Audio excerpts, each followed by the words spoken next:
Hi, and welcome to Fresh to Frozen and Back. I'm your host, Diane Hendricks. This show is gonna make your life easier. I'm gonna show you how to prepare delicious and better for you meals, and then how to freeze them properly, and then bring them back to the table at another time. You're gonna love it.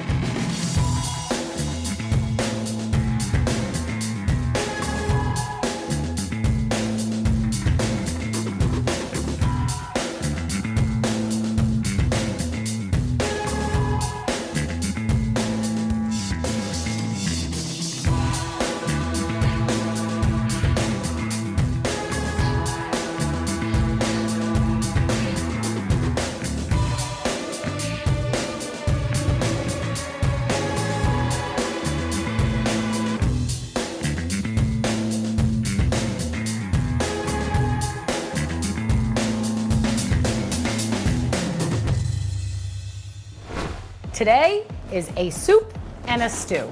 First up, we're doing a Manhattan clam chowder. This is the quickest and crazy delicious Manhattan clam chowder you're gonna absolutely go nuts for. My husband loves Manhattan clam chowder, and I like to make it quite often, so you can make it with like whole clams where you steam them, and it's wonderful, but this one is the quickest. Okay, and here's all you do. We're gonna take some bacon. If you don't wanna use bacon, you don't have to use bacon, but for this particular dish, I really like a little bit of bacon at the bottom. It adds a really nice flavor. So what we're gonna do is, it's diced, and we're just gonna let that cook and render the fat out, and then we're gonna reserve this bacon on the side and put it back in later. Okay, so I'm gonna let that cook. We have potatoes in this dish, and I have these red potatoes that have already been sliced or chopped. And I just wanna show you, these are really great potatoes because you don't have to peel them. And anytime I can save some time without peeling something, I'm gonna do it because it makes it a lot easier. So you just have to make sure they're washed well. And then you just cut them in half and then cut them twice. So in half, you can go this way, straight down the middle, and then just cut them this way.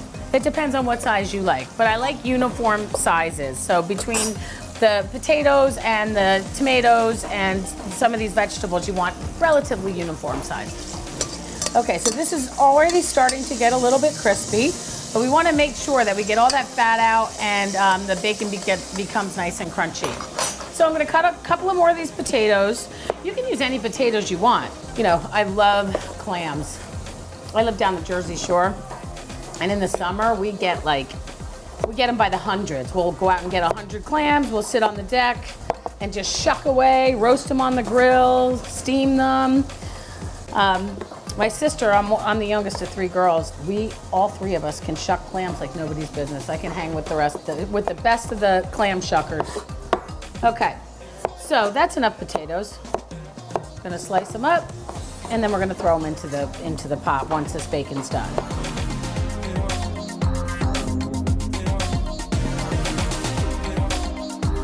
At the end, we're gonna throw in some chopped parsley. So let me just show you really quickly what you can do with parsley to make it a little bit easier to chop. I mean, none of us like doing this, right? How many of us like to do this? It's kind of a pain in the neck. And the stems are tough, but they do have some great flavor. So I'm gonna show you a quick way to just kind of get some parsley together, get the leaves off without standing there pulling off each leaf. All right, so what we're gonna do, let me just stir this, multitasking, always. Okay, oh, it smells good. That really makes a nice foundation. Okay, so what I like to do is I'll take this by the bunch and kind of lay it down, and what we're gonna do is we're just gonna shave it. Got a little random potato there. We're just gonna shave it off. So you're really kind of just getting the end leaves, and then you have the stems, and you want to save these. I have an ongoing zip top bag in my freezer that has stems from my herbs. It's got the ends of onions, the ends of carrots, celery ends, and you keep them all together in a zip top bag in the freezer. And when you're ready and you need some like broth or some stock, you just put it all together, add a little bit of salt and pepper, and then you get your own homemade vegetable stock or broth. So, and then when you're cutting herbs, you want a very long knife, so you want to just kind of go back and forth like a pendulum here. So you just go back and forth. Oh, it smells so good. As you cut them, you're releasing all those delicious oils and the aroma. So good. It smells amazing. So this is gonna be ready to go. I have a greenhouse in my backyard. It's not big, I think it's like 6 foot by 6 foot, but I grow all kinds of herbs and microgreens, and I've always got something delicious growing, even now. Okay, so I think we're almost good with the bacon.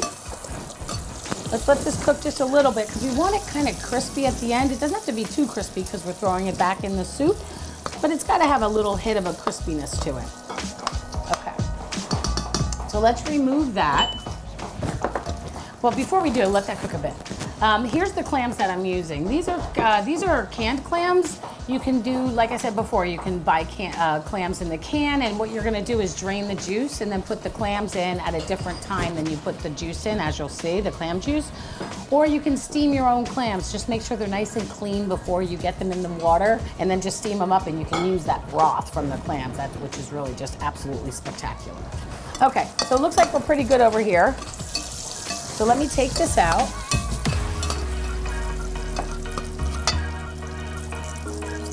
Okay, and we're gonna leave what's left from this, the fat that's left from this in the pan, because that's gonna give us a really nice flavor in this soup. We're gonna add the onions and the celery and get that going. Okay, so that's left on the side. Now we're going to add the onions, chopped onions. Love that sizzle. And we're gonna add the carrot, celery, and we're gonna cook that up just for a few minutes. If there's any little bacon stragglers in there, just leave them in there, don't worry about it. They're gonna dance around that pot and add a little bit of flavor. Okay, so we're gonna cook this for about, I don't know, 3 to 4 minutes till they start to soften just a little bit. And then once that's done, we're gonna add just a combination of bay leaf, some fresh thyme sprigs, and some crushed red pepper flakes. You can go as heavy as you want on the red pepper flakes, but it really, really adds a niceness to it. And at the end, we're gonna pull out the bay leaf and we're gonna pull out the thyme stems. Okay, so we can add that now. It smells amazing in here. So all those are going in. And we're gonna cook that for about 5 minutes. You can actually smell the herbs this time, just like it's permeating the air in here. It smells amazing. And the onion with the carrots, the sweetness of the carrot adds a really nice bit. When we go out to lunch, my husband and I, if there's Manhattan clam chowder on the menu, he always orders it. But it's nice to know that every time we go somewhere, he's like, "You're better than that." And I'm like, "You did it." Okay, so that's good. Now we are going to add the liquid ingredients and the potatoes. So we're gonna take diced potatoes. You can use the diced potatoes out of a can. If you do use the canned diced potatoes, use the juice as well. I mean tomatoes. Potato, tomato, we're talking tomatoes. So if you use the can, use the juice as well. And then we have some crushed tomatoes as well. Okay, so we're just stirring this up, and then we're gonna use these potatoes. We're done with those guys. Okay, and we're gonna stir this up. I'm gonna crank up the heat just a little bit. Adding some chicken broth. If you don't want chicken broth, you can use vegetable broth. Some of the vegetable broths have like a root base kind of to it, so just kind of look at the ingredients. For this, you really don't want anything that's got like parsnips or anything like that in it. So you want a vegetable broth that has like the basic non-root vegetables. Then we're gonna add some clam broth or clam juice, whatever. You can buy that in a little bottle. And we're gonna let that cook, and we're gonna add the potatoes. And then we're just gonna crank that up and let that cook for about, I don't know, maybe 15 minutes until the potatoes are nice and tender. Okay, so now in here we've got the potatoes, the tomatoes, the carrot, celery, onion. We've got these wonderful fresh thyme, bay leaf, broth, and clam juice, and it just smells amazing. Now, what I'm gonna do is I'm going to add the clams. You can add as much or as little as you want. Believe it or not, I like it chock full of clams. My husband likes it with not like overfilled with them. And then we're gonna put this bacon back in. And that, pretty much, a nice hefty pinch of black pepper. And some fresh parsley. Look at that. Oh my gosh. And that is all she wrote. I'm gonna ladle this out. Oh gosh, look at that. That's just pure deliciousness. And look how easy that was. I mean, the hardest thing you had to do with this is chop some celery. Big deal. Now let's test her out. Before I do that, what you're gonna do is you're gonna fish out the thyme, and you're just gonna take it out. And you're gonna do the same thing with the bay leaf, although in our family it's kind of funny because we make a lot of soups, and my mom and dad, we always made soups growing up, and it was almost like whoever got the bay leaf, it was like good luck. So my mother used to just leave it in there, so. And then when you got it, it was like a good luck charm, I guess. Okay, so let me show you how delicious and simple goodness we've got going on here. Ugh, smells awesome. That, look at that. Look at that. You can hit it with just a teeny more of parsley on top, and you've got yourself a delicious Manhattan clam chowder that you made so quickly. And when I come back, I'm gonna teach you how to make my beef stew with Guinness. It's yummy. I'll see you in a minute. Okay, so we're back, and we're gonna make beef stew. It's such a hearty, comfort food kind of dish. And if you really don't wanna eat beef or want something else, you can use chicken in this. You can use vegetables in this. Big chunks of mushrooms work very, very well. You can use root vegetables like parsnips or sweet potatoes or something like that.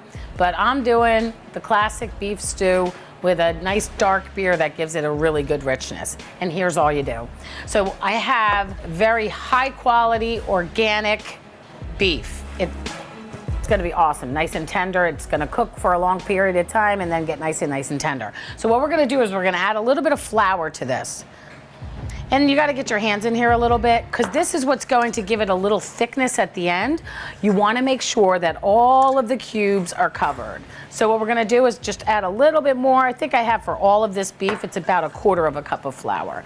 So I'm gonna shake it up a little bit, and you can see that it's all getting covered.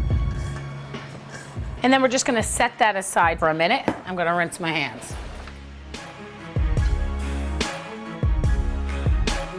So I've got the stove on, and we're gonna add a little bit of oil to the pan. Just a little bit of oil. And then we're gonna let that heat. Now, you don't need to use a lot of oil. Once that oil hits a hot pan, it gets more liquid, so it coats the whole bottom of the pan.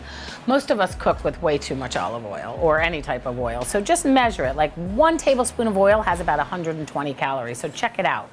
So now we're gonna add the beef. You can hear that little sizzle going. And what we're gonna do is we're gonna brown this beef. Ooh, we've got some smoke going on. Now this is the only pot I had available. I would use a larger pot that had a little bit more room because I don't want to crowd this pan, but we're okay. So I'm gonna brown this beef on all sides. So let it kind of sit there for a minute, get a little crusty on the bottom, because we're not cooking it all the way through. What we're doing right now is we're browning it. We're gonna sear in the juices. And let this just sear a little bit.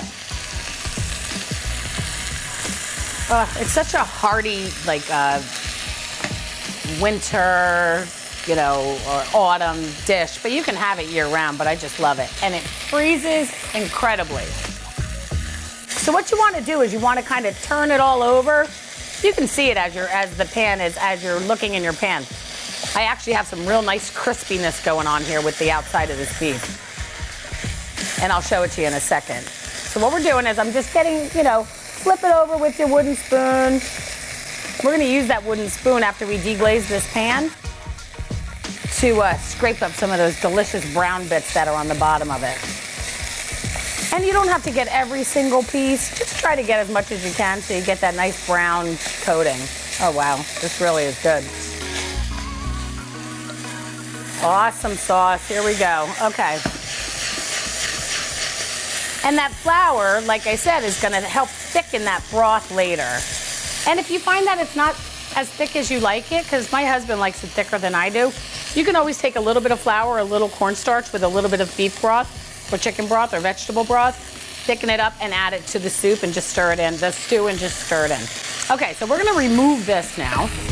We're gonna take this off of the heat and put that meat, set it aside. You can see that brown crunchiness. It's like a nice crunchy brown topping. Okay, so I just took the beef out of the pan, and now I'm gonna deglaze this pan and just get all the, you can hear that, and I'm gonna just get all those little brown bits off the bottom, because that's gonna add so much flavor. So we're just kind of putting all that, like scraping it. A wooden spoon is the best thing for this. So we're just gonna scrape that all up. Oh gosh, great. It's also gonna give it a nice color and a nice flavor, even on the sides a little bit. Okay, now, we're just gonna add ingredients, and that's all there is to it. We're gonna add some carrots, some onion, some tomato paste, which I love tomato paste. I think it gives, especially to stews, it gives such a richness of flavor. A little Worcestershire, my dad used to say. I think I might have told you guys that once already, but I can't help it. It reminds me of home. Some salt and pepper, a little bit of garlic. What else we got? Oh, we got some celery. You can use any vegetables you like. Sometimes I add green beans to this, which is really good as well. We're gonna add some thyme sprigs, which we'll take out the stems later, but that thyme will infuse into there. A couple of bay leaves. And stir that all up and get that tomato paste incorporated in there. Smells amazing. Then we are going to add some strong coffee, like brew a really strong cup of coffee. Some beef broth. A dark beer, really adds a wonderfulness to it. And some mushrooms. Look at all this deliciousness. Then we're just gonna stir that up. Again, we're gonna make sure that tomato paste is all in there. You can see the color. It's nice and rich. And then when we add that beef back in, that flour is gonna thicken this broth.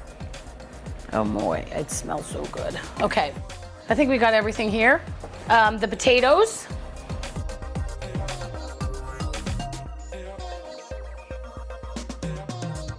Look at that green, all that nutrition.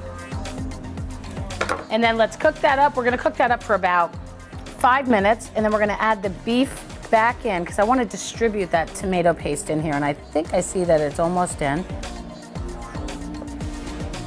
Finish up that coffee there. And that is that.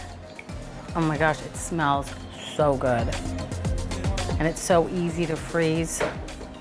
Can have that 2 months from now. Now actually I can feel some brown bits on the side of the pan too, which I'm kind of scraping off with the wooden spoon. Okay, so now we have all the ingredients in here, and now I'm gonna add the beef back.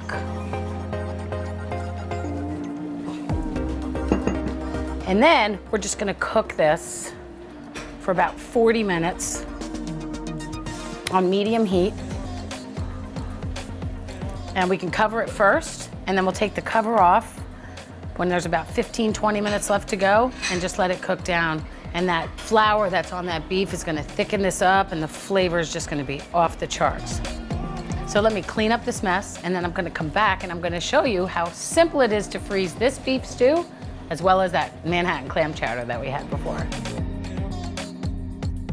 So the beef stew is still cooking. It looks amazing. It's got all this deliciousness going on. But in the meantime, I just wanted to show you really quickly before we wrap up how to freeze it. So here's your beef stew and it's frozen. And here's your Manhattan clam chowder frozen. All you do is take a freezer safe container, put it in once it's cool, and you just fill it up. And what I like to do is I kind of like to strain it and get like a lot of the chunkiness, and then use the ladle to get the liquid. After I fill it about halfway up, then I'll just primarily just do liquid. Maybe a little bit here and there, but primarily just liquid. So you're gonna leave a little space at the top for expansion, and then you're just gonna pop the lid on it, piece of tape, label it what it is, the date, and you've got yourself a really great meal 2 months from now, or when you're away and you want to feed your family. It's really awesome. So we've got, this is the Manhattan clam chowder frozen, and this is the beef stew all frozen. So it's really good. And tune in next time. Please follow me on social media. Share this episode with your friends and people that you love and think will enjoy it. And tune in next time to Fresh to Frozen and Back. Thanks.